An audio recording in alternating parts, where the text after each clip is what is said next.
talk about potential energy diagrams. Now, what I'm going to tell you about these, you remember every unit we've had so far, all since the chemical reactions unit forever ago, have had a curve or a graph you had to analyze. Now, this unit's no different, except this unit we actually have two. We've got heating curves and potential energy diagrams. Here's what I want to tell you about these. If you memorize and understand what I'm doing on the board, you are going to get a whole bunch of freebie points because this is a big portion of your test. But if you don't, then you're really going to miss them. You can't fake this.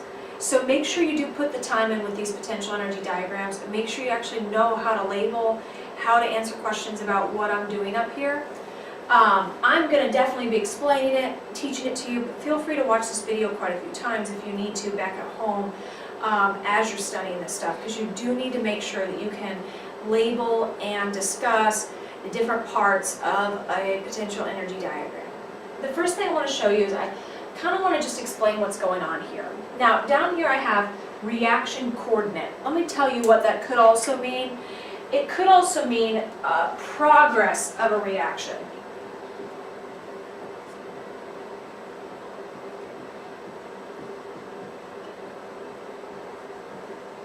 So as a reaction progresses, it moves through. You could think about this as time.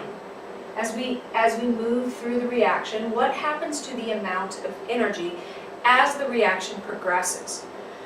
Now, this is where we start. So we're at 0 here. We're starting at this point. So I want you to think, where does a reaction start? A reaction starts with what? Reactants. So this line right here is the reactants. And if we wanted to figure out how much energy the reactants have, that would be here. That is the energy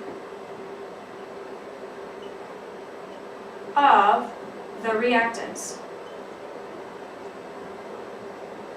So you should be labeling your own graph in your notes as I'm doing this. So make sure you label everything I am, because this is the kind of stuff you're going to need to know.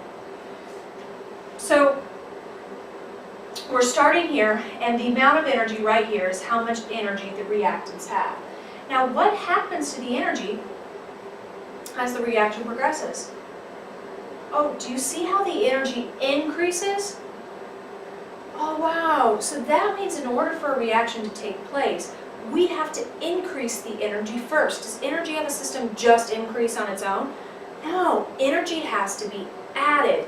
Now, we should be very grateful that we have to add energy, because this means that any reaction is not just going to go on its own randomly.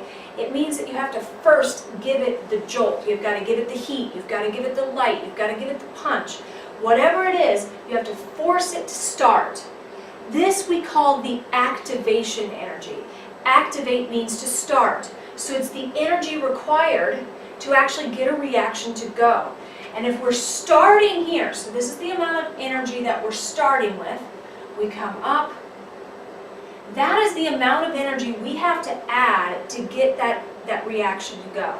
So what we're going to call this is the activation energy. And it is the energy from the reactants up to the top of the hump. Okay? Let's see. Now, this thing right here, right there, that point right there, is called the activated complex. Now you just need to just know that, activated complex. Technically, it is this very, very high energy compound structure that's formed between the reactants and products. And it does not exist very long. It is only there for an instant because it's extremely unstable, very high energy. It does not want to exist very long, very unstable. So that top of the hump you need to know as the activated complex. So let's see what we had before. So far, reactants is what we start with. The height from the bottom up to the reactants is the amount of energy that the reactants have, because if you look at the y-axis it says energy. The activation energy is the energy from the reactants all the way to the top of the hill. And the activated complex is the very top point, if we wanted to know the energy of the activated complex, I'm actually going to grab a different color for this. If we wanted to know the energy of the activated complex, that would be from this point all the way down to 0. That's the amount of energy that the activated complex has.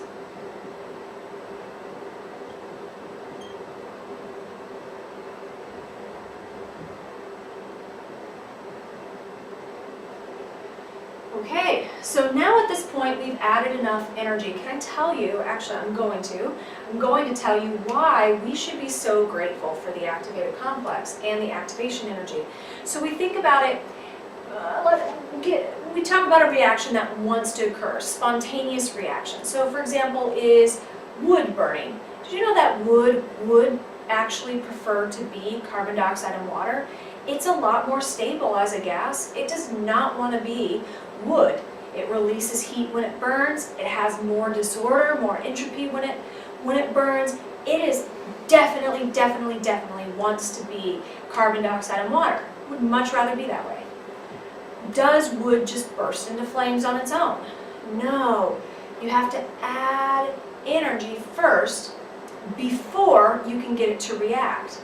So if it weren't for the activation energy, we wouldn't really have anything living or organic, because all of the molecules that make up living things, whether it's a plant or an animal or a human, no matter what it is, our bodies would much more prefer to be carbon dioxide and water rather than this very high energy, very complex molecules that make us up. So because of the activated energy, wood doesn't just burst into flames. Instead, it gives a chance for life to make it. So we should be very grateful for this activation energy. Okay, now, as we get to the activation energy, what happens next? Do you see how the energy goes way down? It releases a ton of energy. And what do we end with? What do products, I just gave you the answer. What do reactions end with? Definitely the products. So the very last part of the graph is the products. And this space between here and here is the energy of the products. Again, you should be copying this and labeling your own graph in your notes. So make sure you're doing that. Okay, now let me ask you this. So we look at the reactants. Reactants are starting right here. You see that? That's where the reactants are to begin with. I think I made it a little too high. So the reactants are about here to begin with, okay? And look at the energy. There's the energy of the reactants. Here's the energy of the products. What happened to the energy? The energy went down, right? So if the energy went down, energy is being released. Energy is being lost. That's a negative change in energy. So what is this reaction? You do need to be able to identify this as exothermic. Exothermic. And therefore, the difference between the reactants and the products, the difference between the reactants and the products is your enthalpy change. And since that number went down, enthalpy in this case is negative, giving us an exothermic reaction. Okay, I think I just have one more thing I need to label. Oh, two more things. I lied, two more things. So far we've got the energy of the reactants is from the bottom up to the reactants. The activation energy is from the reactants all the way to the top of the hump. We've got the energy of that crazy activated complex on the top. That goes from the bottom all the way up. And the difference between the reactants and the products is your delta H. Some other things you might see here. You might see delta E, just for change in energy of the reaction. You might see heat of reaction. I'm just trying to give you some words that you might see that are referring to this here, the difference between the reactants and the products. And then we've got this from the bottom up to the very last straight part. That would be the energy of the products. And then you do need to recognize this graph as exothermic. Now, let's say we took this reaction in reverse. We took this reaction in reverse. So we started with the products and we went to the reactants.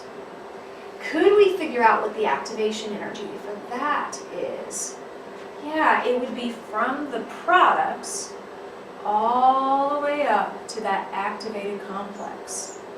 So that difference here is the activation energy, and I'll tell you E sub A stands for activation energy, but that's the activation energy of the reverse reaction. So if the reaction were to go in reverse, that would be from the products up to the top of the hill. That would be the activation energy for that.